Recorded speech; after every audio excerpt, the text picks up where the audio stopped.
आचार्य चाणक्य, जो कि राजनीति, समाजशास्त्र और अर्थशास्त्र के महान ज्ञाता थे, एक बार इनका घोर अपमान राजा पद्मानंद के द्वारा किया गया था और इनको जलील करके महल से बाहर कर दिया था।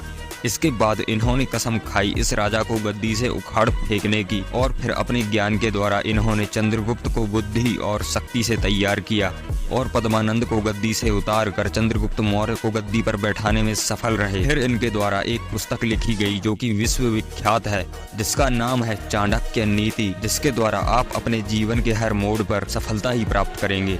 बस आपको जरूरत होगी इसे सीखने की। तो चलिए मिलकर इसे सीखते हैं। अपने श्लोक में आचार्य चाणक्य जी ने धन का संचय करने पर बल देते हुए बताया है कि हमें धन का संचय क्यों करना चाहिए। तो वे कहते हैं कि विपदाओं से निजात पाने के लिए धन का संग्रह करना चाहिए, क्योंकि धनी व्यक्ति को किसी प्रकार की विपदा नहीं होती। वो धन के द्वारा विपदा से मुक्ति पा लेता है, लेकिन लक्ष्मी अर्थात धन चंचल है, अतः संचित धन भी कभी कभी नष्ट हो जाता है। ऐसे में उसके लिए विपदा का सामना करना बड़ा कठिन हो जाता है। अर्थात इनका कथन है कि व्यक्ति को विपदा काल के लिए धन का संचय करना चाहिए, क्योंकि जिसके पास धन है उसके लिए विपदाएं महत्वपूर्ण नहीं हैं। धन के बल पर वो विपदाओं से मुक्ति पा लेता है, लेकिन वे ये भी कहते हैं कि कभी कभी संचित धन भी नष्ट हो जाता है, क्योंकि लक्ष्मी चंचल है।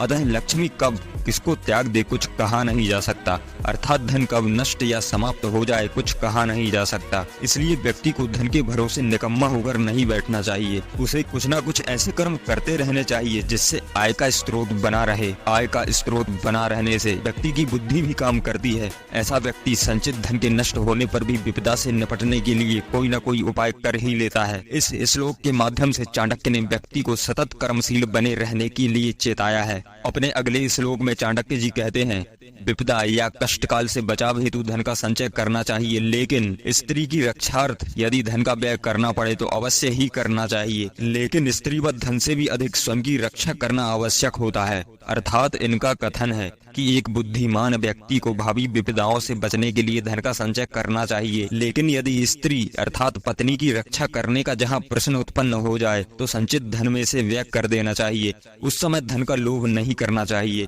क्योंकि पत्नी अर्धांगिनी जीवन साथी होती है। बुढ़ापे में पत्नी ही काम आती है। उस समय धन से भी अधिक पत्नी की आवश्यकता महसूस होती है। लेकिन जब कभी ऐसी स्थिति उत्पन्न हो जाए कि अपने ही प्राण संकट में पड़े हो, तो धन स्त्री दोनों को ही त्यागने में भी कोई संकोच नहीं करना चाहिए।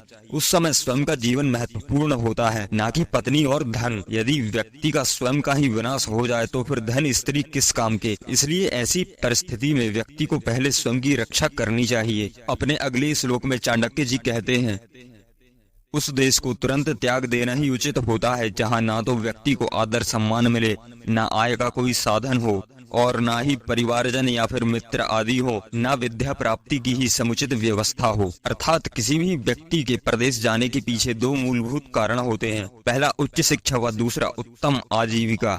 ये दोनों ही कारण तब भी थे और आज भी हैं।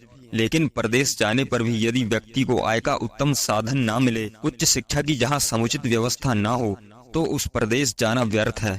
उसे वो प्रदेश तुरंत ही त्याग देना चाहिए। इतने पर भी उस प्रदेश में अपना मित्र या बंधु बांधव ना हो तो वहाँ रहने का कोई प्रयोजन भी नहीं है, कारण कि दुख दर्द में मित्र व बंधु बांधव ही सहायक होते हैं। प्रदेश में जाकर भी यदि व्यक्ति अपमानित ही महसूस करे तो इससे बड़ी पीड़ा अन्य कोई नहीं होती, क्योंकि अपमान तो मृत्यु के समान होता है। भाव ये है कि जो देश सुविधा संपन्न ना हो वह रहने योग्य नहीं होता। ऐसे देश का परित्याग कर देना ही हितकर होता है। चाणक्य जी अपने अगले श्लोक में कहते हैं, जहाँ धनिक साहूकार अर्थात पैसे वाले लोग, वेद ज्ञानी ब्राह्मण, राजा, नदी, वैद्य ये पांच ना हो वहाँ व्यक्ति को एक दिन भी वास नहीं करना चाहिए। अर्थात चाणक्य जी का कहना है, जहाँ साहूकार, वेद ज्ञानी ब्राह्मण, राजा, नदी, वैद्य ना हो वहाँ नहीं रहना चाहिए। दूसरा आशय ये है कि धनिक या साहूकार पैसों का लेन देन करता है। वो जरूरतमंदों को ऋण के रूप में पैसे देकर आर्थिक कष्ट काल में सहायक होता है। पूर्व काल में ऐसे अनेक सेठ साहूकार होते थे जो राजा तक की भी आर्थिक मदद किया करते थे। ऐसे धनिक नगर सेठ कहलाते थे।